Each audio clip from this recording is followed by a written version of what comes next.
What about you, Jason?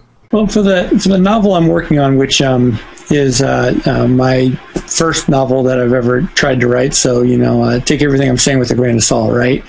But I'm real big on making sure that, as I mentioned a minute ago, that the antagonists have motivations that are believable, and my goal is that there's a part of the reader as they're reading it that they're cheering for the villain, even if he's in conflict with the main protagonist of the story. And so a couple antagonists in this story, but the one that I'll probably talk about here today is named Nola. And Nola begins the story. It's a fantasy. He lives. Think of I guess like a Pacific Islander kind of culture, villages and whatnot that he lives in, and he's a hunter for his society. He's actually a nice guy, and the story begins with him. He's recently married, and he's happy with his wife. He's got a brother who's mentally disabled, and he helps him out. And so we really see him in tender situations. And he also, he has a temper going for him. So that's, strike against him. But who doesn't have a temper at times, right? And especially with your little brother and everything.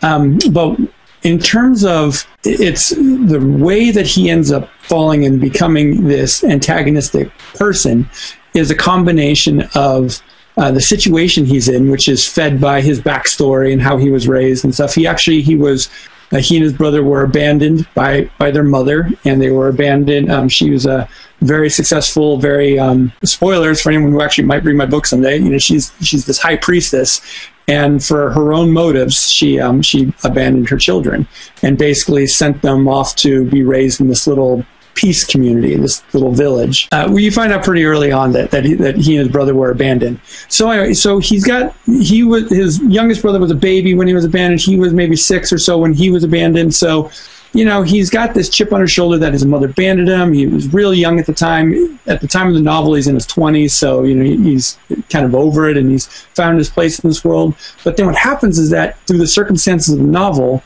he has an opportunity to raise his social status, I'll say, and to get out of living in mud huts and to go and live in a more upscale society. And part of the themes of this book have to do with class warfare and things along those lines. So as he's ascending these ladders, he finds that he can use power and abuse power in a way that makes him. That in his mind, he's doing this for his community. He's doing this for his brother. He's doing that to make a better life and to get out of the situation he's in. So in his mind, he's the hero saving the day for his brother and himself and everything else. But really, he's going around and murdering people and doing all sorts of other horrible things. So that's Nola for now. Nice. What about you, Leigh? Compared to everybody else's villains, and actually most antagonists in general, my villain doesn't have all that interesting of a background, aside from the fact that he's an alien from another planet.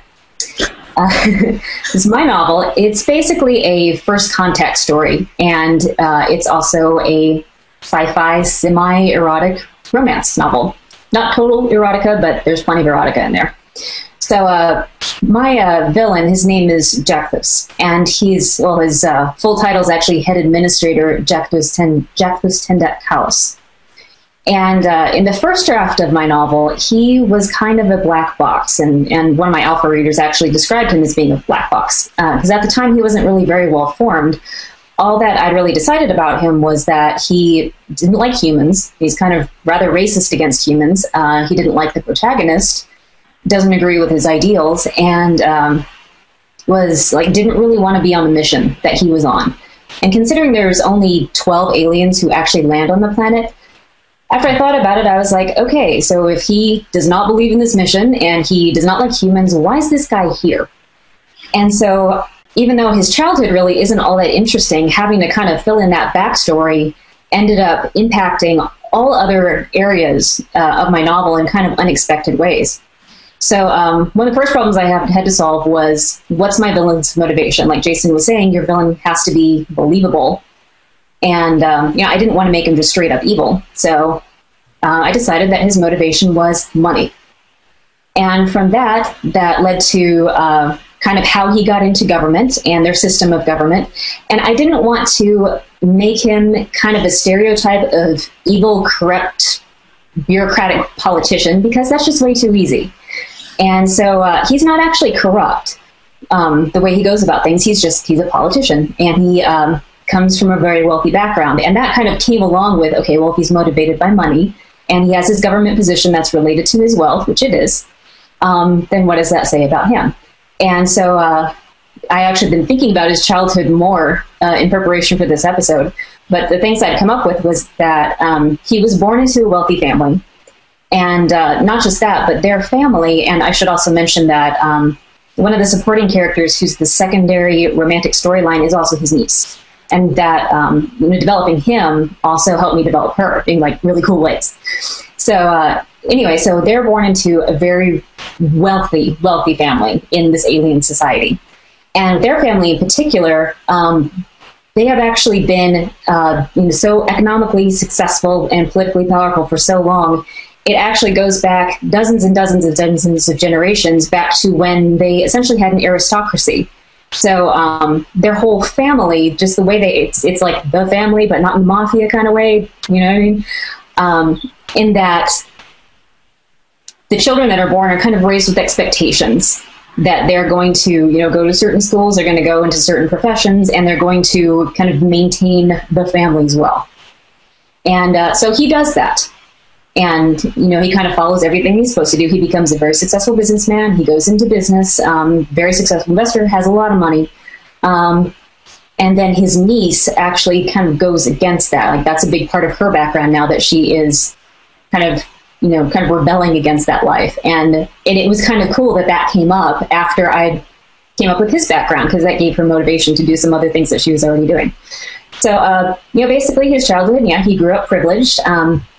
He has an older sister who is, of course, his niece's mother. They were raised by, in our society, we call it a single mother, but in their society, single parents, it's not a taboo thing, because accidental pregnancy is extremely rare. And so there are parents who decide to have children as sole parents, and their mother was one of them. And in fact, that's really common in their family, because of their, since they're so focused on business and their role in government and pursuits like that, it's actually really inconvenient for them to have a bondmate, which is, their version of a spouse.